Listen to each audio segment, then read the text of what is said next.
Feliz y bendecido día, aprendiendo un curso de milagros. El secreto de la verdadera oración es olvidarte de las cosas que crees necesitar. Pedir algo específico es igual que ver el pecado primero y luego perdonarlo. Del mismo modo, al orar pasas por alto tus necesidades específicas, tal como las ves, y las dejas en manos de Dios. Ahí se convierten en los regalos que le haces, pues le dicen que no antepondrás otros dioses a Él, ni que quieres otro amor que el suyo. Este libro es un comienzo, no un final. Del prefacio que postula, párrafo 11. La visión de Cristo es el don del Espíritu Santo, la alternativa que Dios nos ha dado contra la ilusión de la separación y la creencia en la realidad del pecado, la culpabilidad y la muerte. Es la única corrección para todos los errores de percepción, la reconciliación de los aparentes opuestos en los que se basa este mundo. Su benévola luz muestra todas las cosas desde otro punto de vista, reflejando el sistema de pensamiento que resulta del conocimiento y haciendo que el retorno a Dios no solo sea posible, sino inevitable. Lo que antes se consideraba una injusticia que alguien cometió contra otro, se convierte ahora en una petición de ayuda y de unión. El pecado, la enfermedad y el ataque se consideran ahora percepciones falsas que claman por el remedio que procede de la ternura y el amor. Las defensas se abandonan porque donde no hay ataque no hay necesidad de ellas. Las necesidades de nuestros hermanos se vuelven las nuestras porque son nuestros compañeros en la jornada de regreso a Dios. Sin nosotros, ellos perderían el rumbo. Sin ellos, nosotros jamás podríamos encontrar el nuestro. Introducción. Este es un curso de milagros. Es un curso obligatorio. Solo el momento en que decides tomarlo es voluntario. Tener libre albedrío no quiere decir que tú mismo puedas establecer el plan de estudios. Significa únicamente que puedes elegir lo que quieres aprender en cualquier momento dado. Este curso no pretende enseñar el significado del amor, pues eso está más allá de lo que se puede enseñar. Pretende, no obstante, despejar los obstáculos que impiden experimentar la presencia del amor, el cual es tu herencia natural. Lo opuesto al amor es el miedo, pero aquello que todo lo abarca no puede tener opuestos. Este curso puede, por lo tanto, resumirse muy simplemente de la siguiente manera. Nada real puede ser amenazado. Nada irreal existe. En esto radica la paz de Dios. Capítulo 1. El significado de los milagros. Primero, principios de los milagros. Principio 45. Un milagro nunca se pierde. Puede afectar a mucha gente que ni siquiera conoces y producir cambios inimaginables en situaciones de las que ni siquiera eres consciente. Capítulo 12. El programa del Espíritu Santo. 7. Introspección. Los milagros demuestran que el aprendizaje ha tenido lugar bajo la debida dirección, pues el aprendizaje es invisible y lo que se ha aprendido solo se puede reconocer por sus resultados. Su generalización se demuestra a medida que lo pones en práctica en más y más situaciones. Reconocerás que has aprendido que no hay grados de dificultad en los milagros cuando los apliques a todas las situaciones. No hay situación a la que los milagros no sean aplicables, y al aplicarlos a todas las situaciones, el mundo real será tuyo. En esta santa percepción te volverás íntegro, y por tu propia aceptación de la expiación, ésta irradiará hacia todos aquellos que el Espíritu Santo te envíe para que les des tu bendición. La bendición de Dios mora en todos sus hijos, y en tu bendición de ellos radica la bendición que Dios te da a ti. Cada uno debe desempeñar el papel que le corresponde en la redención del mundo para poder reconocer que el mundo ha sido redimido. No puedes ver lo invisible, mas si ves sus efectos, sabes que tiene que estar ahí. Al percibir sus obras, reconoces su existencia, y por lo que hace, te das cuenta de lo que es. Tú no puedes ver tus propios puntos fuertes, pero puedes tener cada vez mayor confianza en su existencia a medida que te capacitan para actuar. Y los resultados de tus acciones, tú los puedes ver. El Espíritu Santo es invisible, pero puedes ver los resultados de su presencia y por ellos te darás cuenta de que Él está ahí. Es claro que lo que Él te capacita para hacer no es de este mundo, pues los milagros violan todas las leyes de la realidad tal como este mundo la juzga. Las leyes del tiempo y del espacio, del volumen y de la masa son trascendidas, pues lo que el Espíritu Santo te capacita para hacer está claramente más allá de todas ellas, y al percibir sus resultados, comprenderás dónde debe estar Él y sabrás por fin lo que Él es.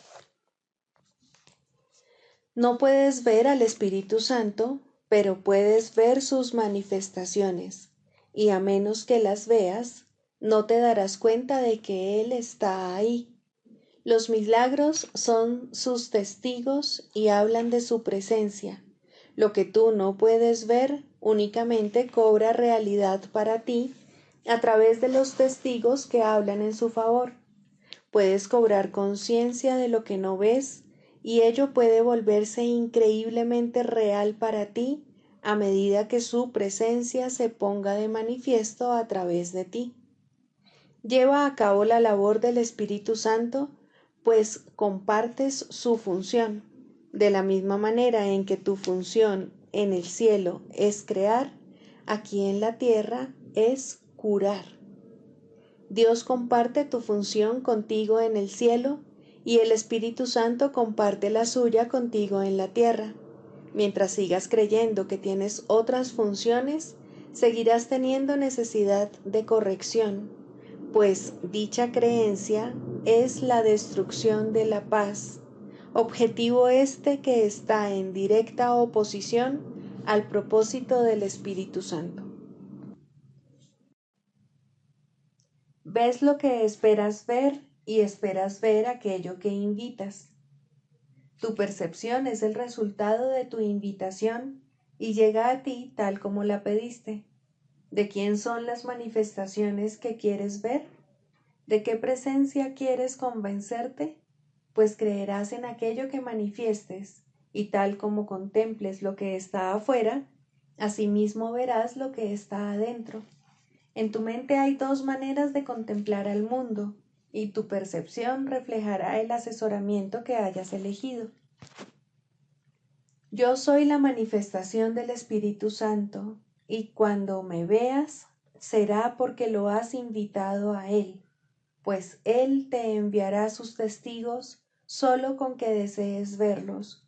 Nunca te olvides que siempre ves lo que buscas, pues lo que buscas lo encontrarás. El ego encuentra lo que busca y nada más. No encuentra amor porque no es eso lo que busca. Mas buscar es lo mismo que encontrar. Y si vas en pos de dos objetivos opuestos, los encontrarás, pero no podrás reconocer ninguno de ellos. Creerás que los dos son lo mismo porque deseas alcanzar los dos. La mente siempre busca su propia integración, mas si está dividida y quiere conservar la división, seguirá creyendo que solo tiene un objetivo, haciendo que parezca uno solo. Dije anteriormente que lo que proyectas o extiendes depende de ti, pero tienes que hacer una u otra cosa, ya que ello es una ley de la mente, y antes de mirar afuera, tienes que mirar adentro. Al mirar adentro, eliges al guía cuya visión deseas compartir, y luego miras afuera y contemplas sus testigos. Por eso es por lo que siempre encuentras lo que buscas. Lo que desees para ti es lo que manifestarás, y lo aceptarás del mundo porque al desearlo lo ubicaste en él. Cuando crees que estás proyectando lo que no deseas, es porque todavía lo deseas. Esto conduce directamente a la disociación, puesto que representa la aceptación de dos objetivos, cada uno de los cuales se percibe en un lugar diferente y separado del otro, porque hiciste que fueran diferentes. La mente ve entonces un mundo dividido fuera de sí misma, pero no dentro de ella. Esto le da la ilusión de integridad y le permite creer que está yendo en pos de un solo objetivo. Sin embargo, mientras sigas percibiendo un mundo dividido, no habrás sanado, pues haber sanado es ir en pos de un solo objetivo, al haber aceptado uno solo y no desear más que uno solo. Cuando lo único que desees sea amor, no verás nada más.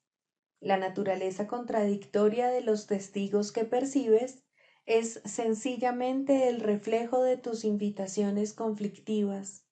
Has mirado en tu mente y has aceptado que en ella hay oposición al haberla buscado allí, mas no creas entonces que los testigos de la oposición son verdaderos, ya que ellos solo dan testimonio de tu decisión acerca de la realidad y te devuelven los mensajes que tú les diste. El amor, asimismo, se reconoce por sus mensajeros. Si manifiestas amor, sus mensajeros vendrán a ti porque los invitaste.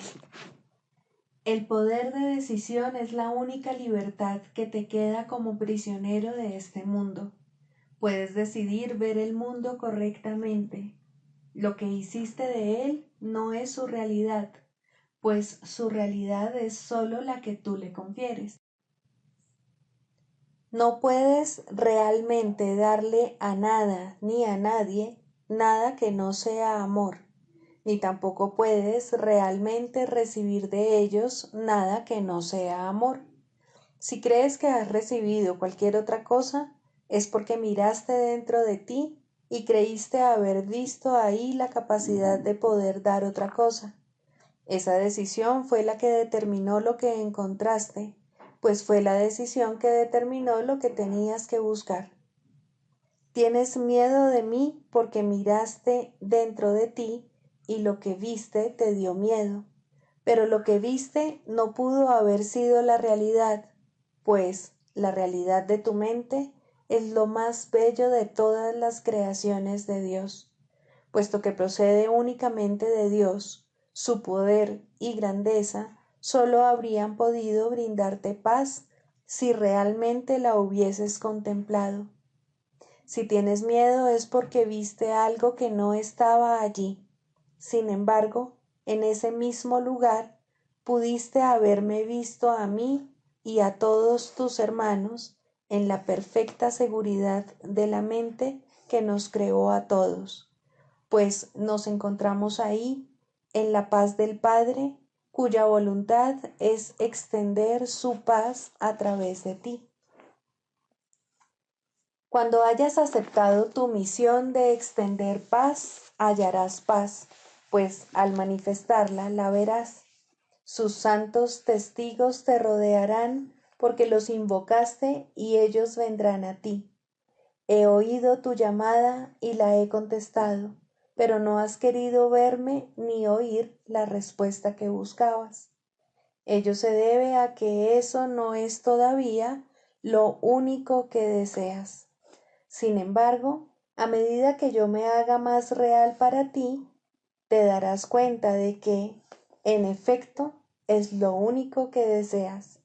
Y cuando mires dentro de ti, me verás y juntos contemplaremos el mundo real. A través de los ojos de Cristo, solo el mundo real existe y es lo único que se puede ver. Tu decisión determinará lo que veas y lo que veas dará testimonio de tu decisión. Cuando mires dentro de ti y me veas, será porque habrás decidido manifestar la verdad, y al manifestarla la verás tanto afuera como adentro.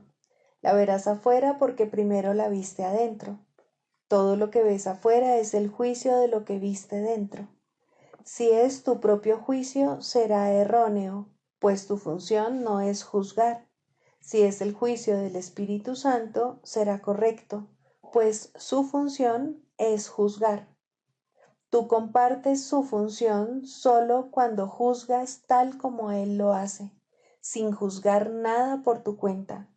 Juzgarás contra ti mismo, pero Él juzgará a tu favor. Recuerda, pues, que cada vez que miras fuera de ti y no reaccionas favorablemente ante lo que ves, te has juzgado a ti mismo como indigno y te has condenado a muerte. La pena de muerte es la meta final del ego porque está convencido de que eres un criminal que merece la muerte, tal como Dios sabe que eres merecedor de la vida. La pena de muerte nunca abandona la mente del ego, pues eso es lo que siempre tiene reservado para ti al final, deseando destruirte como expresión final de sus sentimientos hacia ti, te deja vivir solo para que esperes la muerte. Te atormentará mientras vivas, pero su odio no quedará saciado hasta que mueras, pues tu destrucción es el único fin que anhela y el único fin que le dejará satisfecho. El ego no traiciona a Dios, a quien es imposible traicionar, pero te traiciona a ti, que crees que has traicionado a tu Padre. Por eso es por lo que la erradicación de la culpabilidad es un aspecto esencial de las enseñanzas del Espíritu Santo, pues mientras te sientas culpable, estarás escuchando la voz del ego, la cual te dice que has traicionado a Dios y que, por lo tanto, mereces la muerte. Pensarás que la muerte procede de Dios y no del ego, porque al confundirte a ti mismo con el ego, creerás que deseas la muerte. Y de lo que deseas, Dios no te puede salvar. Cuando te sientas tentado de sucumbir ante el deseo de la muerte, recuerda que yo no morí. Te darás cuenta de que esto es cierto cuando mires dentro de ti y me veas. ¿Cómo iba yo a haber superado la muerte para mí solo? ¿Y cómo iba a haberme dado el Padre vida eterna a mí, a no ser que también te la hubiese dado a ti? Cuando aprendas a ponerme de manifiesto, jamás verás la muerte, pues habrás contemplado lo inmortal en ti mismo y así, al contemplar un mundo que no puede morir, solo verás lo eterno. Libro de ejercicios, lección 112, para los repasos de mañana y noche. Primero, la luz, la dicha y la paz moran en mí. Soy la morada de la luz, la dicha y la paz. Les doy la bienvenida a la morada que comparto con Dios, porque formo parte de Él. Segundo, soy tal como Dios me creó. He de ser eternamente como siempre he sido, al haber sido creado, por el inmutable a su semejanza, y yo soy uno con Él, así como Él es uno conmigo. A la hora en punto, la luz, la dicha y la paz moran en mí. Media hora más tarde, soy tal como Dios me creó.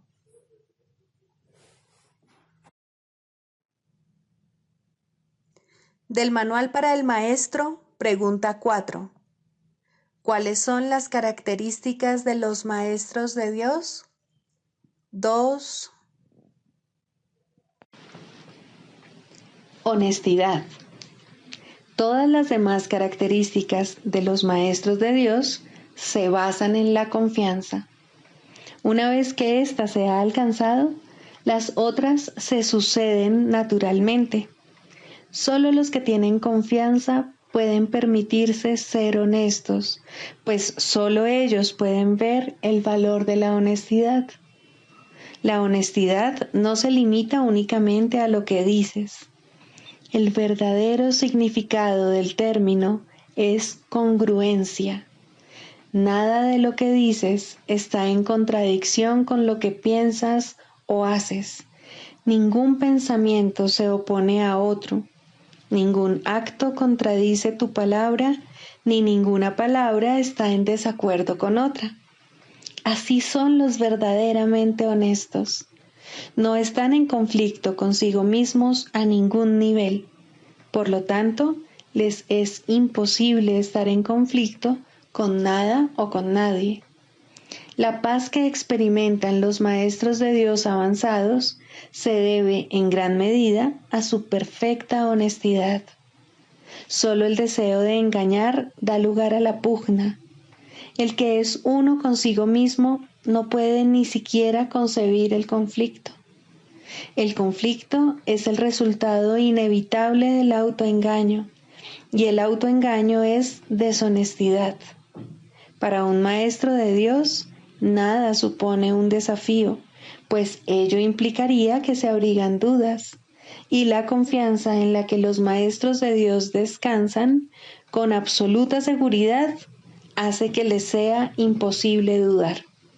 Por lo tanto, solo pueden triunfar. En esto, como en todo, son honestos. Solo pueden triunfar porque nunca hacen su propia voluntad.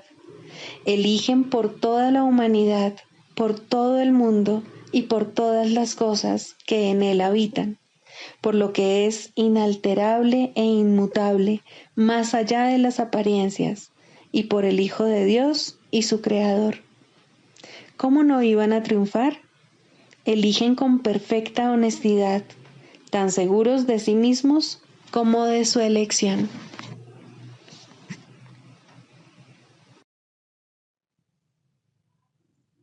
Manual para el Maestro, pregunta 22.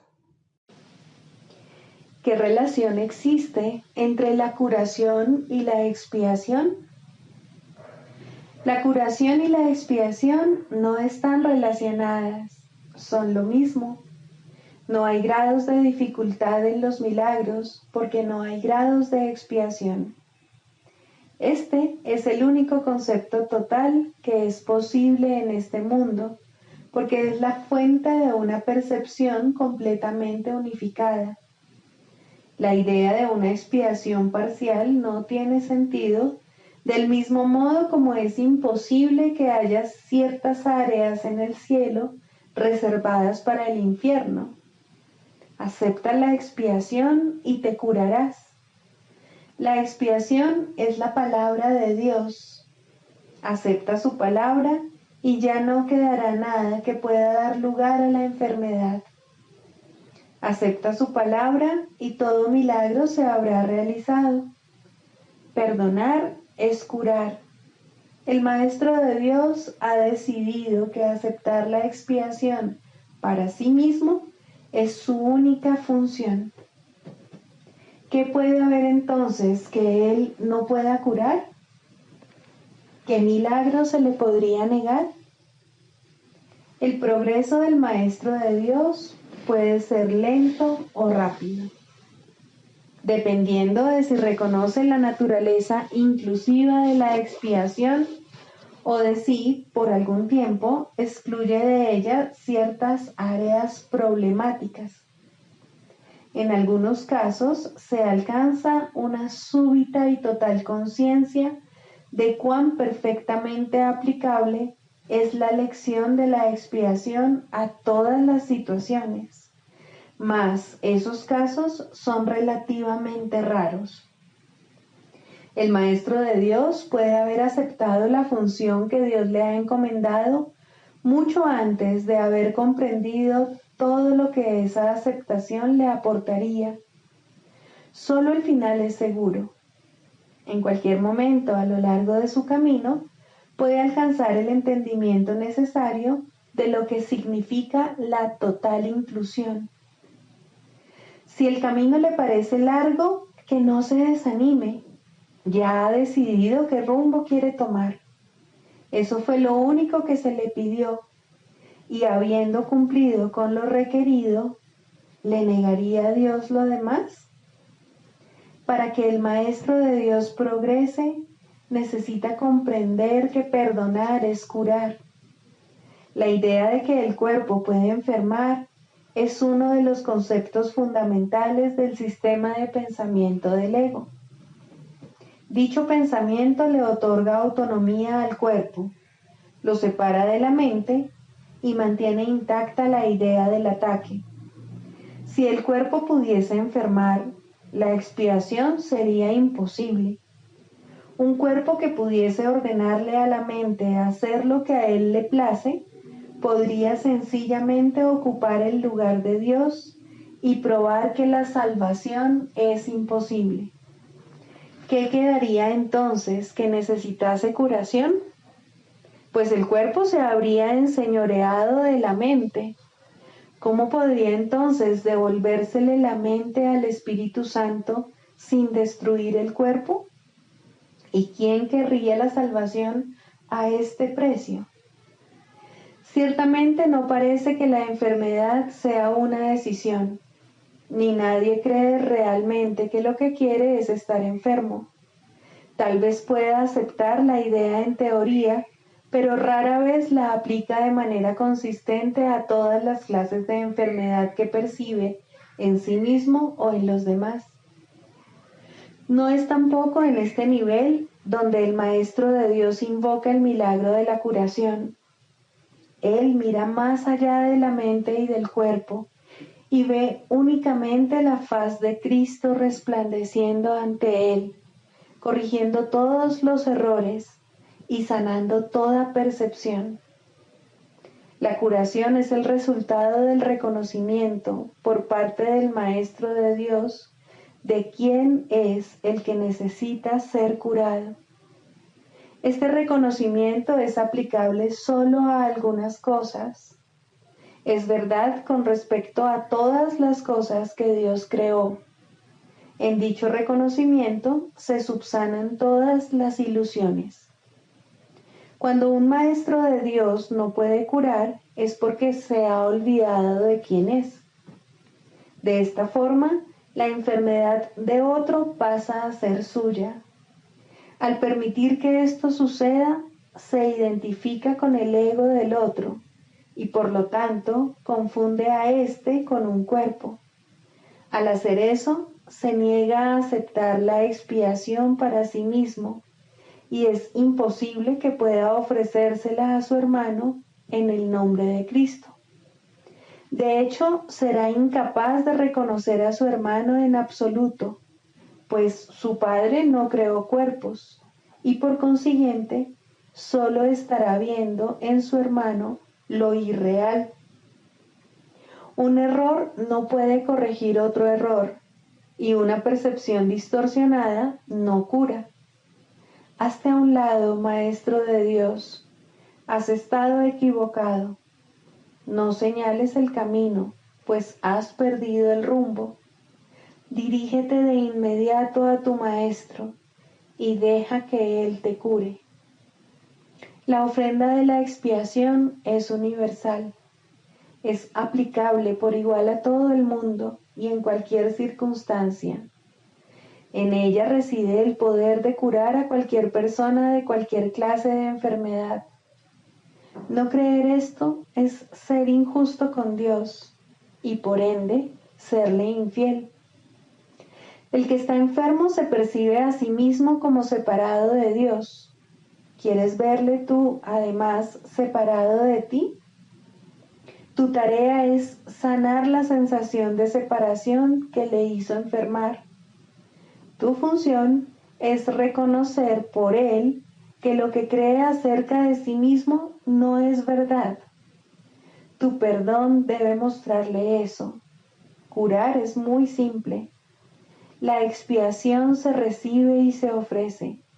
Habiéndose recibido, tiene que haberse aceptado. Es en el recibir, pues, donde yace la curación. Todo lo demás se deriva de este único propósito. ¿Quién podría limitar el poder de Dios? ¿Quién entonces podría determinar quién se puede curar y de qué enfermedad y qué debe permanecer excluido del poder de perdonar de Dios? Esto ciertamente sería una locura. La función de los maestros de Dios no es imponer límites al Padre, ya que no es su función juzgar a su Hijo, y juzgar al Hijo es limitar a su Padre. Ambas cosas están igualmente desprovistas de sentido. Sin embargo, esto no se comprenderá hasta que el Maestro de Dios reconozca que juzgar y limitar no son sino un mismo error. Con esto recibe la expiación, pues deja de juzgar al Hijo de Dios y lo acepta tal como el Padre lo creó. Ya no se encuentra separado de Dios, dictando dónde se debe administrar la curación y dónde debe negarse. Ahora, Él puede decir con Dios: este es mi Hijo amado, que fue creado perfecto y que permanecerá así eternamente.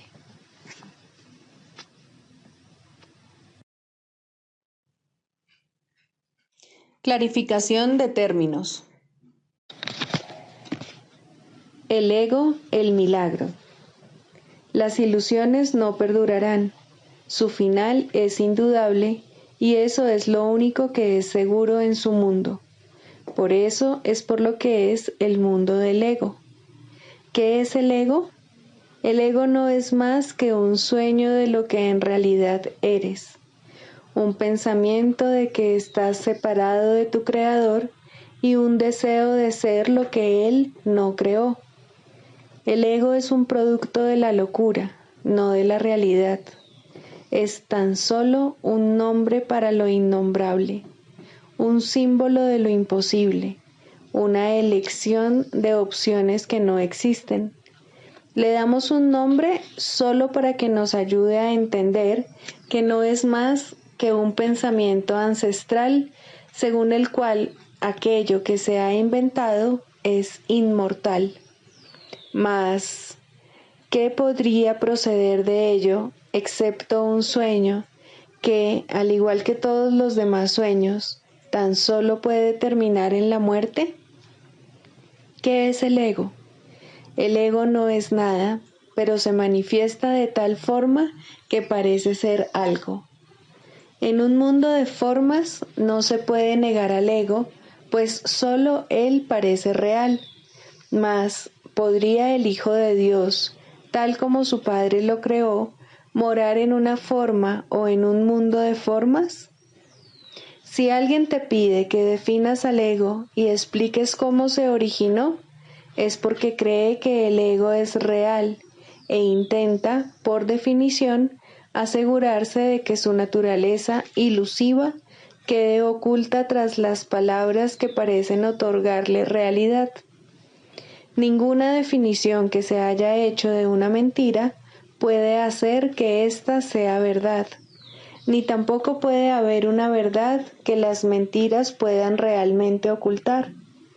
La irrealidad del ego no se niega con palabras, ni su significado se vuelve claro por el hecho de que su naturaleza parezca tener una forma. ¿Quién puede definir lo indefinible? Sin embargo, incluso para esto hay una respuesta. No podemos formular realmente una definición de lo que es el ego, pero sí podemos decir lo que no es. Y esto lo podemos ver con perfecta claridad. Basándonos en eso, podemos deducir lo que es. Observa su opuesto y verás la única respuesta que tiene sentido. A lo opuesto al ego, desde cualquier punto de vista, origen, efectos y consecuencias, le llamamos milagro. En él encontramos todo lo que no tiene que ver con el ego en este mundo. El milagro es lo opuesto al ego, y solo en él podemos observar lo que era el ego, pues en él vemos lo que éste aparentemente hacía, y la causa y sus efectos no pueden sino seguir siendo una misma cosa. Donde antes había obscuridad, ahora veremos luz. ¿Qué es el ego? Lo que antes era la obscuridad. ¿Dónde está el ego? Donde antes estaba la oscuridad. ¿Qué es ahora y dónde puede encontrársele? No es nada y no se le puede encontrar en ninguna parte. Ahora la luz ha llegado y su opuesto se ha ido sin dejar ni rastro. Donde antes había maldad, ahora hay santidad. ¿Qué es el ego? Lo que antes era maldad. ¿Dónde está el ego? En una pesadilla que solo parecía ser real mientras la estabas soñando. Donde antes había crucifixión, ahora está el Hijo de Dios. ¿Qué es el ego? ¿Quién tiene necesidad de preguntar? ¿Dónde está el ego? ¿Quién necesita ir en busca de ilusiones ahora que los sueños han desaparecido? ¿Qué es un milagro? Un milagro es un sueño también, pero si observas todos los aspectos de ese sueño, jamás volverás a dudar. Observa el bondadoso mundo que se extiende ante ti mientras caminas envuelto en mansedumbre. Observa a los ayudantes que encuentras a lo largo del camino que recorres, felices ante la certeza del cielo y la garantía de paz. Y observa también, por un instante, lo que por fin dejaste atrás y finalmente pasaste de largo. Esto es lo que era el ego, el odio cruel, la necesidad de venganza y los gritos de dolor, el miedo a la muerte y el deseo de matar, la ilusión de no tener hermanos y el yo que parecía estar solo en el universo. El milagro corrige este terrible error con respecto a ti mismo, con la misma dulzura con la que una madre amorosa adormece con su canto a su criatura. ¿No preferirías escuchar un canto así? ¿No contestaría ese canto todo lo que pensabas preguntar, haciendo incluso que la pregunta dejase de tener sentido? Tus preguntas no tienen respuesta, ya que han sido planteadas para acallar la voz de Dios, la cual nos hace a todos una sola pregunta. ¿Estás listo ya para ayudarme a salvar el mundo? Pregunta esto en vez de preguntar qué es el ego, y verás un súbito resplandor envolver al mundo que el ego fabricó. Ahora no se le niega a nadie ningún milagro. El mundo se ha salvado de todo lo que tú pensabas que era, y lo que es ha sido siempre absolutamente puro y jamás ha sido condenado. El milagro perdona, el ego condena. No se necesita ninguna otra definición para ninguno de ellos excepto esta. Mas, ¿qué definición podría ser más cierta o estar más a tono con lo que es la salvación? Con esto, el problema y la respuesta se llevan una al lado del otro, y al estar finalmente juntos, la elección es obvia. ¿Quién elegiría el infierno de reconocer que eso es lo que está eligiendo? ¿Y quién no seguiría adelante un poco más cuando le ha sido dado comprender que el camino es corto y que el cielo es su meta? 3.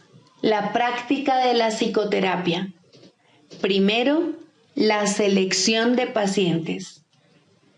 Todo aquel que se te envía es un paciente tuyo. Esto no significa que tú lo selecciones ni que escojas la clase de tratamiento adecuado, pero sí significa que nadie viene a ti por error. No hay errores en el plan de Dios. Sería un error, sin embargo, presumir que sabes lo que debe ofrecerse a todo el que viene. No te corresponde decidirlo. Hay una tendencia a asumir que se te llama constantemente a sacrificarte por aquellos que llegan. Esto difícilmente podría ser cierto. Exigir que te sacrifiques es exigir un sacrificio de Dios. Y Él no sabe nada del sacrificio. ¿Quién podría pedirle a lo perfecto que sea imperfecto? ¿Quién decide entonces lo que cada hermano necesita? Seguramente no tú, que aún no reconoces quién es aquel que pide. Hay algo en él que te lo dirá si escuchas. Y esa es la respuesta. Escucha. No exijas, no decidas, no sacrifiques. Escucha. Lo que oyes es verdad. ¿Mandaría Dios su Hijo a ti sin estar seguro de que reconoces sus necesidades? Piensa lo que Dios te está diciendo. Él necesita que tu voz hable por Él. ¿Podría ser algo más santo? ¿O ser un regalo mayor para ti?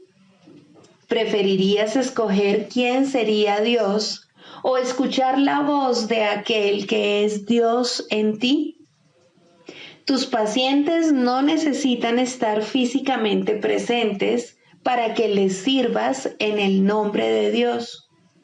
Esto puede ser difícil de recordar, pero Dios no va a consentir que sus regalos para ti se limiten a los pocos que en efecto ves.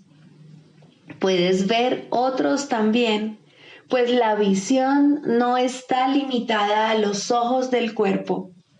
Algunos no necesitan tu presencia física, te necesitan tanto y tal vez más en el instante en que se envían.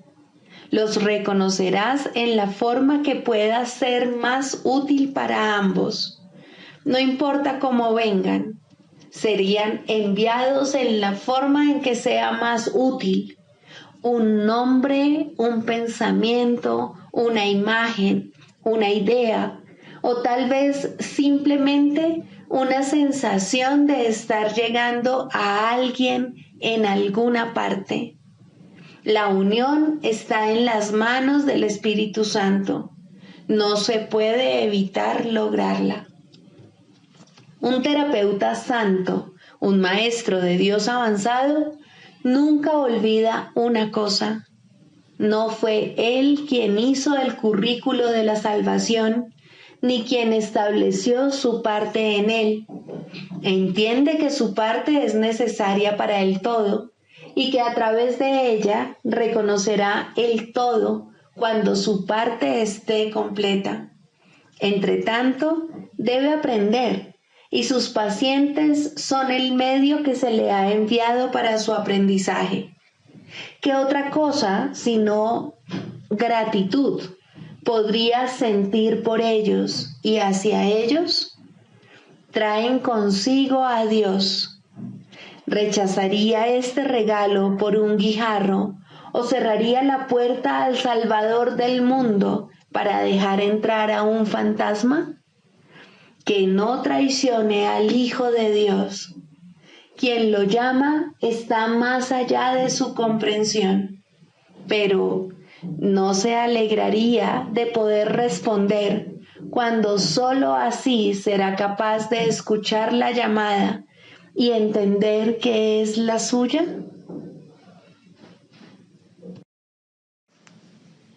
El canto de la oración. Segundo, la falsa curación en contraposición a la verdadera. La falsa curación no es más que un mísero intercambio de una ilusión por otra más agradable, de un sueño de enfermedad por uno de salud. Esto puede ocurrir en los primeros niveles de oración en combinación con un perdón bien intencionado, pero aún no comprendido del todo. Solo la falsa curación puede dar lugar al miedo, de tal manera que la enfermedad es libre para arremeter de nuevo. La falsa curación puede, en efecto, eliminar ciertas formas de dolor y enfermedad, pero la causa sigue ahí y no dejará de producir efectos. La causa sigue siendo el deseo de morir y de vencer a Cristo. Y con este deseo, la muerte es segura, pues a la oración se le da respuesta. No obstante, hay una clase de muerte aparente que tiene otra fuente. No es el resultado de pensamientos hirientes ni de una furia desenfrenada contra el universo. Significa simplemente que la utilidad del funcionamiento del cuerpo ha concluido, de manera que se elige abandonarlo en forma similar a como uno se desprende de una vestimenta desgastada. Esto es lo que debiera ser la muerte, una elección tranquila que se lleva a cabo felizmente y con una sensación de paz, pues el cuerpo se ha usado con bondad para ayudar al Hijo de Dios en el camino que lo lleva a su Padre. Le damos las gracias al cuerpo por el servicio que nos ha prestado, pero nos sentimos agradecidos también de que ya no haya necesidad de seguir transitando por el mundo de las limitaciones, ni de alcanzar al Cristo en formas borrosas y, a lo sumo, poder verlo claramente en amorosos destellos. Ahora podemos contemplarle sin velos, en la luz que hemos aprendido a ver nuevamente. Llamamos a esto muerte, pero es libertad. No se presenta en formas que parecen imponerse con dolor a una carne renuente, sino como una dulce bienvenida a la liberación. Si ha habido verdadera curación, esta puede ser la forma en que la muerte llegue cuando sea el momento de descansar por un rato de la labor gustosamente realizada y gustosamente concluida. Ahora nos dirigimos en paz a una atmósfera más despejada y a climas más suaves, donde no es difícil ver que los regalos que dimos nos fueron salvaguardados. Cristo nos resulta más claro ahora. Su visión es más sostenida en nosotros. Su voz, la palabra de Dios, más claramente nuestra. Este sereno pasar de un nivel de oración más elevado a un tierno perdón de las cosas del mundo solo puede recibirse con agradecimiento. Pero primero, la verdadera curación tiene que haber bendecido a la mente con amoroso perdón por los pecados con los que soñó e impuso sobre el mundo. Ahora sus sueños se desvanecen en un tranquilo descanso. Ahora su perdón viene a sanar el mundo y está lista para partir en paz, pues la jornada ha llegado a su fin y las lecciones se han aprendido. Eso no es muerte de acuerdo con el pensar del mundo, pues la muerte es cruel ante sus atemorizados ojos y se manifiesta en forma de castigo por el pecado. ¿Cómo podría entonces ser una bendición? ¿Y cómo puede dársele la bienvenida cuando se le debe temer? ¿Qué curación ha tenido lugar en semejante visión de lo que no es, sino la apertura del portal a un nivel de oración más elevado y a la dispensación de una amorosa justicia? La muerte es una recompensa, no un castigo, pero este punto de vista solo puede proceder de una curación que el mundo no puede concebir. No hay tal cosa como una curación parcial. Lo que solo intercambia ilusiones no ha hecho nada. Lo que es falso no puede ser parcialmente cierto. Si has sanado, tu curación es total. El perdón es el único regalo que puedes dar y el único que puedes recibir. La falsa curación se basa en la sanación del cuerpo, pero deja la causa de la enfermedad intacta, lista para arremeter de nuevo hasta que, en aparente victoria, provoca una muerte cruel. Se puede mantener a raya por algún tiempo y puede haber un breve respiro mientras aguarda para descargar su venganza contra el Hijo de Dios. Mas no se puede superar hasta que toda la fe que se había depositado en ella se deje de lado y se ponga en cambio en el sustituto que Dios ha provisto para los sueños malvados, un mundo en el que no hay un velo de pecado que lo mantenga en las tinieblas y desconsolado. Por fin las puertas del cielo se abren de par en par y el Hijo de Dios es libre para entrar al hogar que está listo para darle la bienvenida y que fue preparado antes que el tiempo fuese y que aún continúa esperando por él.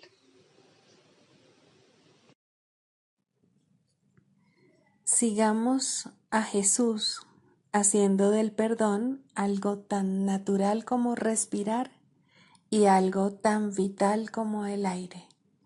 Amén.